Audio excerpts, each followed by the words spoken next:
আজ আমি সজনে ডাঁটার সবজি করব। দেখুন আমি কিভাবে করি। প্রথমেই সর্ষের তেল গরম করে কালো জিরা ফোড়ন দিয়ে দিলাম। এবার সজনে ডাঁটাগুলো দিয়ে দিলাম। স্বাদ মতো নুন আর হলুদ দিয়ে দিলাম।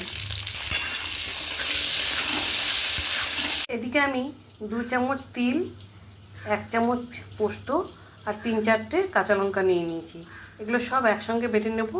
সঙ্গে আমি কিছুটা নারকেলও দেবো। তিল, পোস্ত, নারকেল, কাঁচা লঙ্কা বাটাটা আমি দিয়ে দিলাম। বাটি ধোয়া জলটাও দিয়ে দিলাম। 2 চামচ চিনি দিয়ে দিলাম।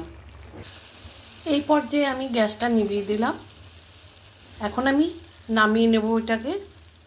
নামিয়ে আমি সামান্য সর্ষের তেল দিয়ে দিলাম। এই সর্ষের তেলটা দিলে স্বাদ আর গন্ধ দুটোই খুব ভালো লাগে।